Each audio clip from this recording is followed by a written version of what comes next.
During a routine search in Ohio, police made a horrifying discovery. 16 hidden children, confined to a single room and living in squalor. Authorities called them almost feral. Their parents and grandparents were instantly arrested, each facing 16 counts of child neglect. Is the mother pure evil? Married at 15, her defense claims she's a victim too.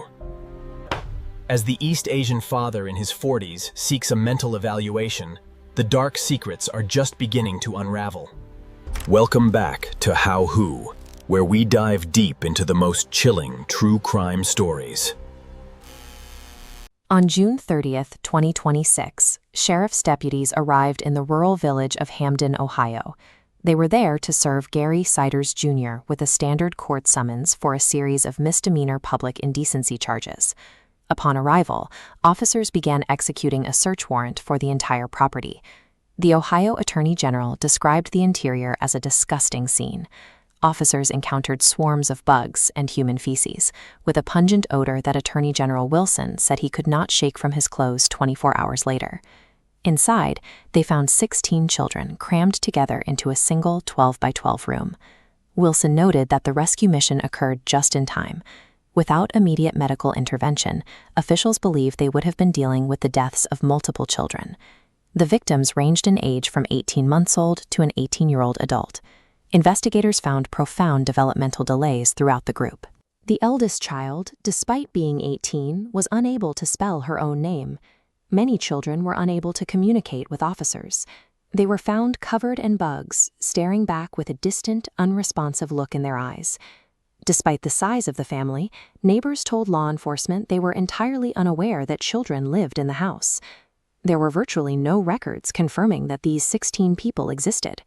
In March 2008, 15-year-old Elizabeth married 18-year-old Gary Siders Jr. in West Virginia. What follows is a nearly two-decade blank timeline. To avoid a governmental paper trail, the family maintained a transient lifestyle, moving across rural Ohio for 18 years.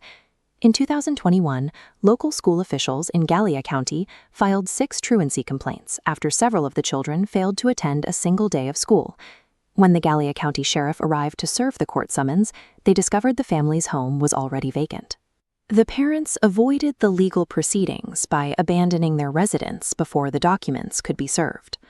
The family only appeared in public records when facing life-or-death medical emergencies. In November 2022, Elizabeth went to a Columbus hospital while 24 weeks pregnant to deliver conjoined twin daughters. Because the infants shared vital organs, both died of respiratory failure just 1 hour after birth. Following the deaths of the twins and Elizabeth's discharge from the hospital, the family immediately retreated back into isolation. The hospital records from the birth represent the only official confirmation of the family's presence in the region between 2021 and the raid in 2026.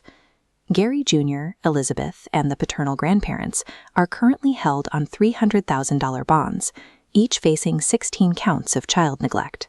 Gary Jr.'s attorney has raised the issue of his client's mental competency, requesting a psychiatric examination to determine if he is fit to stand trial. Elizabeth's defense attorney argues his client is exhausted and misses her children, attempting to send care packages to them from jail. This chart shows the estimated $1 million cost of therapeutic foster care for the 16 children. Vinton County is the poorest in Ohio. A cost this scale would bankrupt the county without an emergency transfer of state funds. The financial burden of transient neglect has now been transferred to the local community.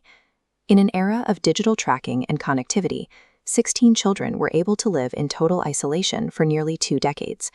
The case highlights the difficulty child welfare agencies face in rural areas, where families can move between jurisdictions to avoid detection. It leaves a haunting question: how many other children are living entirely off the radar?